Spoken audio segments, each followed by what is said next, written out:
Okay, so we will be testing start FSD by tap apply switch or button on the display. So let's go ahead and put on your seatbelt. Once you're putting your seatbelt, you can just tap on the display here with that icon, and that is it. So all you need to do is just tap on that after you enter in your navigation location, whether from your phone and you send it to your vehicle, or you can do it on the main display. So my foot is off the brake and accelerator pedal. My hands will be off the steering wheel. We're going to a post office, and let's see, can it leave this Tesla supercharger and go to the postal service? So let me show you the camera. So we're at the supercharger. The Model Y Juniper has a front camera now. And closing this down, hit start. Let's see how it does. So you do have to hold it for a second. And it will start going. So it's turning right here. Usually I turn left because the exit is that way. And it sees vehicles from both sides using A pillar or B pillar camera. Does slow down for that cart thing, but then it's blocking the way for oncoming vehicle. Safety first. I'm on standard mode. So this new AI 4.0 hardware does adjust itself as it goes, and it does slow down for speed bump.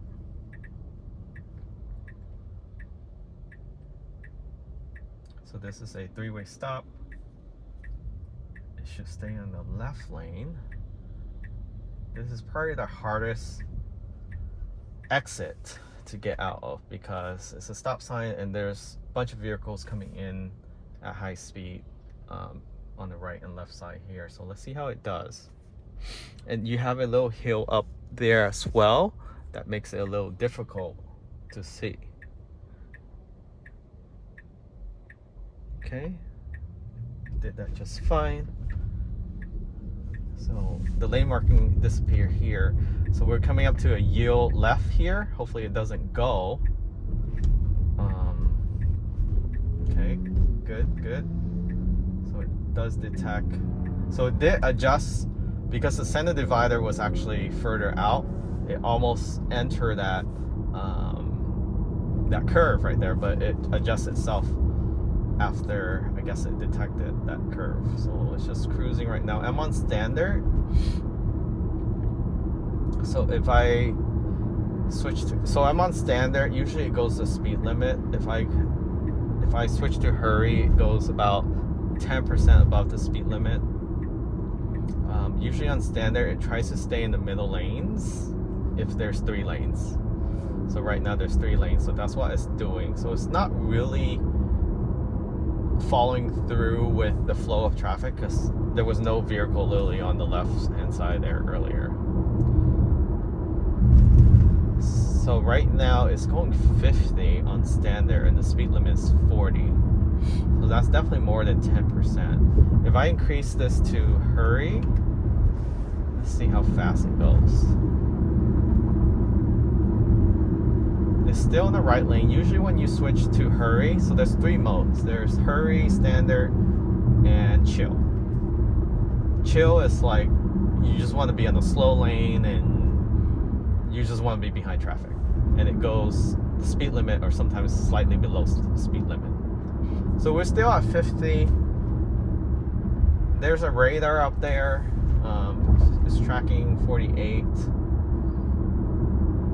I'm going 52 though. It's interesting. Not sure who's right.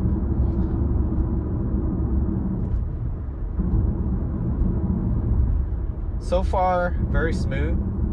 The only situation that I would have changed would have been the exit. There was another exit outside that parking space that was a lot easier to get out.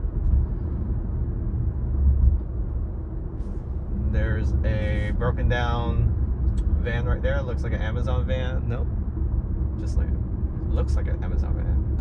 Don't think it was an Amazon van. Even on hurry, braking is still ahead. So it's always doing this when it detects the vehicle in front is slowing down more than the flow of traffic. Under hurry, it will always try to be on the furthest left lane, even on the highway. So that's something that I don't think is artificially doing on its own. It's just programmed to do that. So we're gonna be about mile and a half here into our destination, and we're gonna see if the vehicle actually parks itself in a parking space. I've seen it done when it went to a supercharger, a very tight supercharger. It didn't do it in the last video with the latest firmware update. For whatever reason, it did not park in that supercharger. It also went the wrong way coming out of a parking lot, a one-way exit parking lot. So if you want to reference that video, I'll link in the description of this video as well.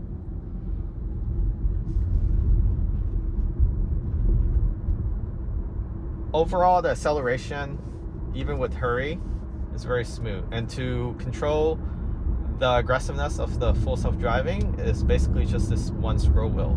So you turn it on and off by pressing in. Whether you program it for pressing it in twice or once, that's up to you. And then disengage is just once. And then to move it between the modes, so chill is all the way to the left, and it always will try to stay on the right lane, which it, after I change it to chill, it just moved to the right. And then toggle to the right, you go to standard, and then another one, it becomes hurry. If I do hurry, it's gonna move back to the left lane. So I'm gonna leave it on standard. You can also manually change lane by holding down on the stock column by just turning on your signal, basically. So whether that's the left side, the right side, you just turn it on, and it automatically turn off the turn signal once you enter in the lane, which I think is so nice. It's one of the features that many manufacturers don't have. Usually it's just 3 signal, and then it turns off when you do the light tap versus the full depress. So this is just 1 depress, and on the Y Juniper you have that stock back. Well, I wouldn't say back because the original Y had it, but the 3 didn't. So it's back from the 3 not having it, and I guess a lot of people who are consumer of the 3 complain about it. People who purchased the S and X did complain, but they didn't bring it back. It's still on the steering wheel. I prefer the steering wheel because I got used to it. Driving the Highland and the Cybertruck, you just get used to it. It's a lot easier for me. And now when I try to do that, I turn on the windshield wiper and risk scratching the whole windshield. So I'm going to move to the left lane because this lane, a lot of people line up to turn right. So that's how I manually force it to change lane, by just tapping on the signal.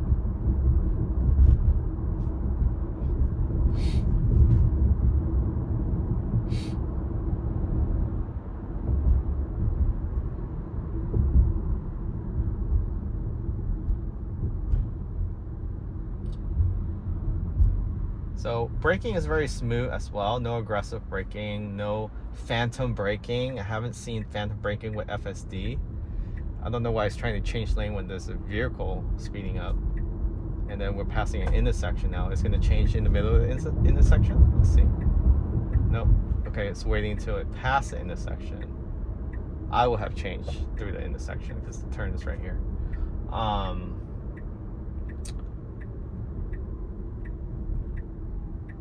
So turning is really good. It doesn't hug the curve too much. So here we are.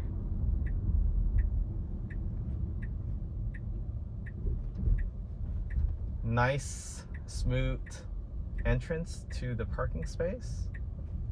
And let's see, will it park itself?